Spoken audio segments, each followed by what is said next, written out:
Bonjour à tous. La semaine dernière, j'ai reçu un colis.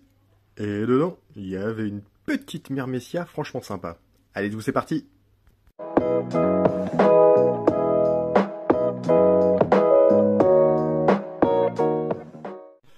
Comme évoqué en intro, j'ai donc reçu une espèce d'Australie, à savoir une myrmécia pilosula. À la différence des autres myrmécias que vous pourriez trouver régulièrement en captivité, enfin régulièrement ça reste assez rare, c'est une petite espèce de myrmécia. C'est pas un monstre type Piriformis ou Brevinoda. La gine fait autour de 15 mm et les ouvrières entre 12 et 14 mm. Elle est originaire d'Australie, on la trouve un peu partout, au sud de l'Australie, Tasmanie, tout ça, tout ça. Je les ai reçus avec un cocon, avec des jeunes larves et avec des œufs. Franchement, très bon, je vous mettrai en description où est-ce que je l'ai eu. C'est une espèce qu'on trouve dans des forêts claires, des prairies, des zones urbaines, régulièrement gravier, gravillon, sable. Donc ça me change un peu des terrariums dont j'ai l'habitude, avec type Amérique du Sud ou des choses comme ça, avec un substrat un peu humide. J'ai donc dû adapter mon substrat.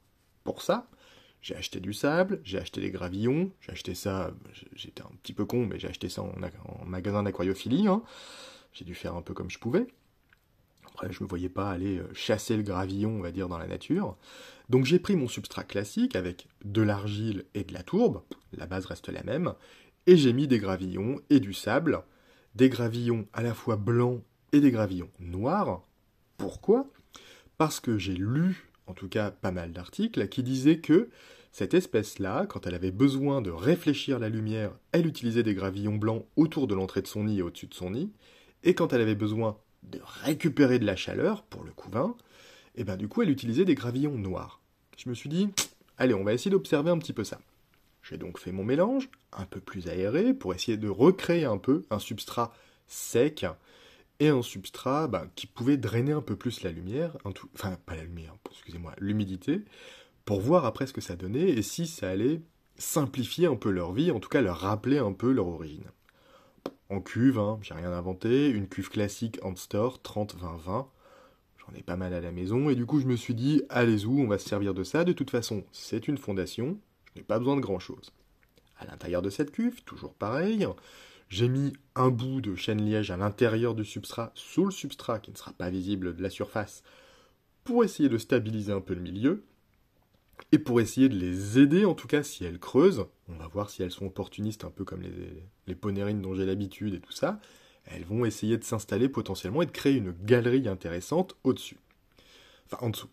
Au-dessus de ce bout de chêne-liège que j'ai mis dans le substrat, j'ai mis un autre morceau de chêne-liège, histoire de... Allez, je me suis dit, je vais les aider à refaire leur nid en dessous. Voilà ce que ça donne. Il n'y a pas beaucoup de substrat, mais au moins, en tout cas, ça devrait faire l'office, en tout cas pour une fondation. Elles viennent d'une prairie, des forêts claires, zones urbaines, tout ça, végétation un petit peu clairsemée. Pour faire ça, je me suis pas embêté à prendre de la végétation que j'avais dans mes terrariums classiques avec des syndapsus, des choses comme ça. Et ben j'ai juste pris du trèfle et des herbes que j'avais dans le jardin. Pas besoin d'en mettre beaucoup. Les prairies et tout ça, c'est pas des grosses zones avec des végétations de fou. Et de toute façon, si ça pousse, un moment ou un autre, je vais devoir tailler. L'espèce est venimeuse, on va essayer de pas tailler comme un bourrin, et du coup, on va y aller mollo sur la végétation. Ça va leur rappeler leur milieu d'origine, on va faire un truc propre, un truc naturel, mais qui va pas trop me demander de boulot non plus, parce que si je dois tailler tous les 4 matins, il y a un moment ou un autre où je risquerai la piqûre.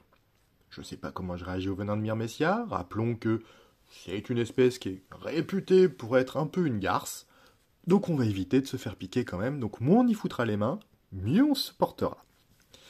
Rappelons également que c'est une espèce, enfin tous les éleveurs en tout cas, moi je me suis régulièrement planté avec des espèces, Piriformis, Brevinoda et tout ça, c'est une espèce qu'il ne faut pas chauffer. Donc du coup, si on commence à mettre de la végétation, on va dire tropicale humide, à un moment la végétation n'ira pas. Classiquement, encore une fois, j'ai mis des feuilles mortes, des résidus de feuilles mortes, et j'ai également ajouté à mon substrat, c'est pas forcément intuitif, mais des morceaux de résineux.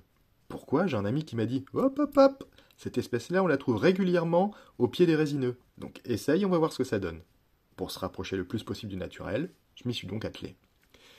J'ai mis le tube à réception dans la cuve et j'ai attendu.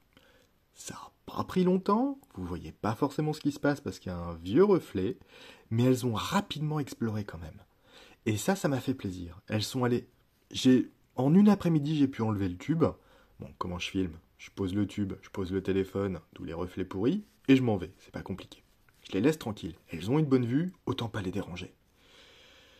En une après-midi, elles sont allées s'installer là où, où en tout cas je l'avais imaginé, on va dire sous le bout de bois, j'avais fait un pré-trou avec mon doigt, et elles ont commencé à me charrier des graviers, à me charrier du substrat, donc je me suis dit, bah, allez c'est bon, au moins elles ont compris ce que je voulais faire. Elles n'ont pas compris, elles sont juste opportunistes, et elles se sont dit, allez hop, on va aller là où c'est le plus simple pour nous. J'ai peut-être été con, parce qu'en fait régulièrement, c'est une espèce qui est quand même assez sensible et assez rare, je me dis que j'aurais peut-être mieux fait de les élever en nid artificiel. On verra ce que ça donne. Bon, pour l'instant, j'arrive à les voir un petit peu. Après, j'ai d'autres espèces à regarder, donc je suis pas collé non plus à la vitre de leur terrarium. J'observe ce que ça donne et j'arrive à les voir. Après, il n'y a que 4 ouvrières, l'agine, du couvain. Bon, je les vois pas encore beaucoup manger, mais elles ont de toute façon à disposition des liquides sucrés et de l'eau. Elles sortent plutôt autour de 18 heures, mais en nid artificiel, j'aurais peut-être plus veillé, enfin plus pu veiller à ce que tout se passe bien. Voilà les observations que j'en fais. Autour de entre 17h et 18h, elles sortent régulièrement pour en tout cas aller faire un tour, continuent de charrier et de produire, d'organiser on va dire l'intérieur de leur nid, mais je les vois pas des masses. Rappelons également, enfin je l'ai déjà fait, mais c'est pas des monstres en termes de piriformis. Vraiment, c'est 1,5 cm, c'est pas dingue, enfin 1,2 cm, 1,5 cm, c'est pas dingue en termes d'observation. Donc il y a des espèces beaucoup plus grosses de Myrmecia. Là, je voulais vraiment un petit bazar. Bon, on verra. En tout cas, je vous ferai bientôt un suivi. J'espère que la vidéo vous a plu. Pour rappel, je serai à l'exposition de Waterloo le 31 mars avec d'autres amis sur le stand. On a 10 mètres de fourmis. Ce sera un vrai plaisir de vous y voir et de parler bestioles. Allez, je vous dis à très vite. Ciao.